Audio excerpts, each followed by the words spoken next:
Dictation 100 शब्द प्रति minute start होगा 5 सेकंड बाद।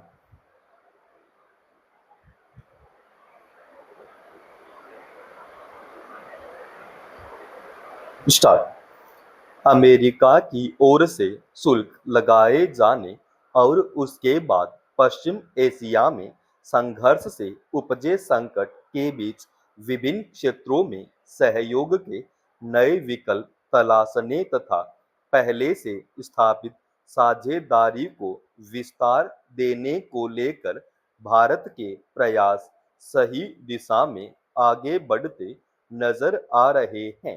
इस क्रम में अब भारत, फ्रांस और स्लोवाकिया के बीच आपसी संबंधों को व्यापक साझेदारी के स्तर पर ले जाने की सहमति बनी है।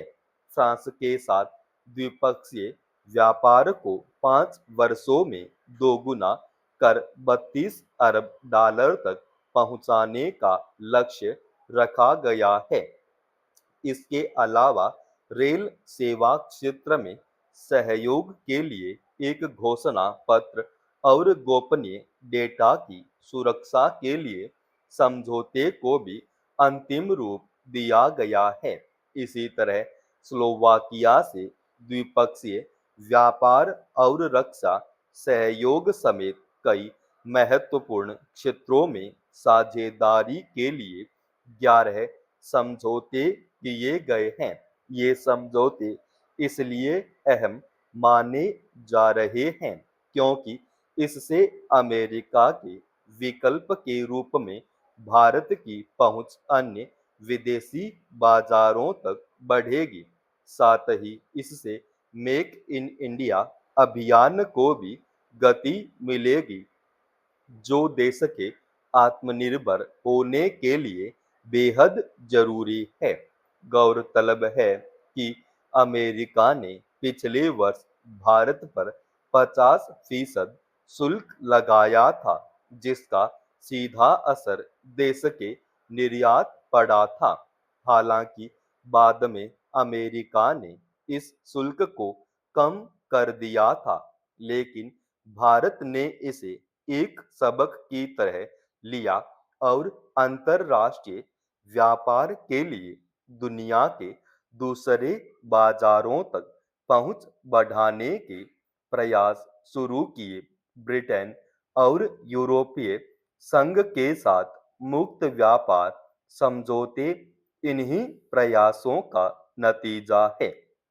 अब प्रधानमंत्री नरेंद्र मोदी ने फ्रांस और स्लोवाकिया दौरे के दौरान इस मुहिम को आगे बढ़ाते हुए दोनों देशों के साथ साझेदारी को विस्तार देने का प्रयास किया है।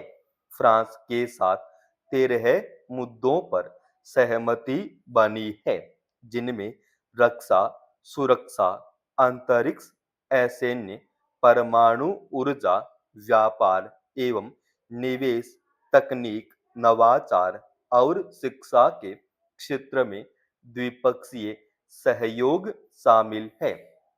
इस दौरान फ्रांस से 114 रफाल लड़ाकू विमान खरीदने की भारत की योजना पर भी चर्चा हुई। खास बात यह है कि भारत ने किसी भी रक्षा मंच के मामले में इस आधार पर आगे बढ़ने पर जोर दिया, जिसमें देश की अधिक से अधिक स्थानीय सामग्री का इस्तेमाल हो और रक्षा उत्पादों का विनिर्माण भी देश की धरती पर हो।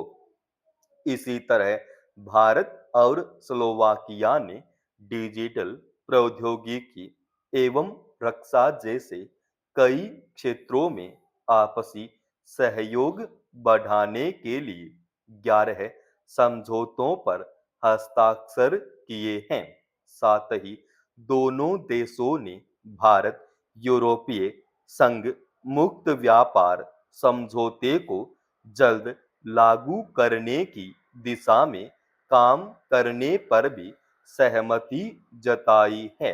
इस व्यापक साझेदारी का उद्देश्य न केवल द्विपक्षीय संबंधों को मजबूत करना है, बल्कि मौसम मौजूदा बहुपक्षीय स्तर पर भी सहयोग को और प्रगाढ़ करने के नए रास्ते तलाशना है। इसमें दो राय नहीं कि अमेरिका की ओर से जिस तरह के मनमाने फैसले दूसरे देशों पर थोपे जा रहे हैं, उससे वैश्विक अर्थव्यवस्था पर नकारात्मक असर पड़ रहा है।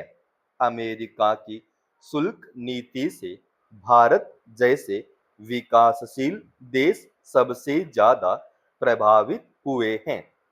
यह भी किसी से छिपा नहीं है कि पश्चिम एशिया में संघर्ष के कारण पैदा हुए संकट के पीछे अमेरिका की अहम भूमिका रही है।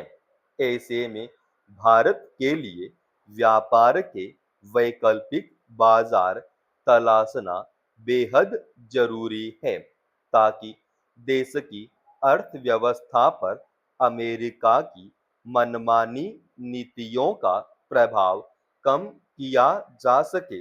राष्ट्रीय पात्रता सह प्रवेश परीक्षा नीट यूजी 2026 की सूचिता बनाए रखने के लिए सरकार की ओर से जिस तरह के उपायों पर जोर दिया जा रहा है, अब उन्हीं पर सवाल उठने लगे हैं। राष्ट्रीय परीक्षा एजेंसी एनटीए की सिफारिश पर केंद्रीय सूचना प्रौद्योगिकी मंत्रालय ने मंगलवार को संवाद ऐप टेलीग्राम पर अस्थायी प्रतिबंध लगा दिया। एनटीए का कहना है कि यह निर्णय इस ऐप की उस तकनीकी सुविधा को ध्यान में रखकर किया गया है, जिसका इस्तेमाल राष्ट्रीय स्तर की परीक्षाओं के संबंध में प्रश्न पत्र लीक के फर्जी साक्ष्य गढ़ने के लिए किया जाता है। मगर क्या सरकार के इस कदम से यह पूरी तरह सुनिश्चित हो पाएगा कि प्रश्न पत्र लीक नहीं होगा? तकनीक के इस दौर में क्या कोई इसी तरह के दूसरे ऐप का इस्तेमाल नहीं कर सकता? जाहिर है कि ऐसे सतही उपाय इस समस्या का स्थायी समाधान नहीं हो सकते हैं। सरकार ने टेलीग्राम पर नीट यूजी की पुनः परीक्षा होने तक इसलिए रोक लगा दी क्योंकि इसका इस्तेमाल प्रश्न पत्र लीक के फर्जी साक्ष्य गढ़ने के लिए किया जा रहा है, मगर इसकी मूल जड़ तो वहां है जहां ये प्रश्न पत्र लीक होता है।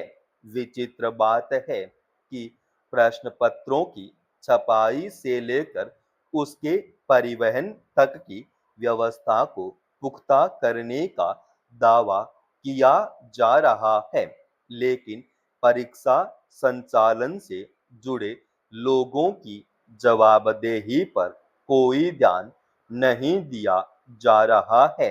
यह बात सही है कि किसी संवाद ऐप पर भ्रामक जानकारियां फैलाने से परीक्षार्थियों के मनोबल पर असर पड़ सकता है, लेकिन क्या इस तरह के ऐप पर प्रतिबंध लगा देने से समस्या का स्थायी समाधान निकल पाएगा?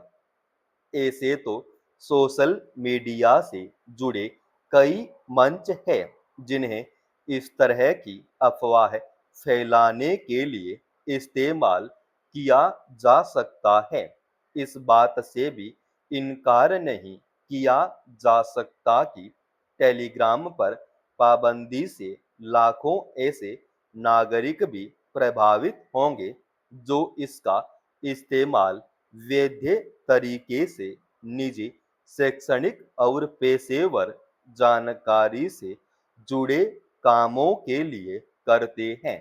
ऐसे में जरूरी है कि सरकार परीक्षा में गड़बड़ी को रोकने के लिए स्थायी समाधान खोजने की दिशा में कदम उठाए। समाप्त। दोस्तों, रोजाना ऐसे ही एडवांस डिक्टेशन के लिए चैनल को आप अभी सब्सक्राइब कीजिएगा और आज के इस डिक्टेशन का पीडीएफ फाइल हमने हमारे Telegram channel study with HP form पर डाल दिया है, जिसका लिंक इसी वीडियो की डिस्क्रिप्शन में डाल रखा है।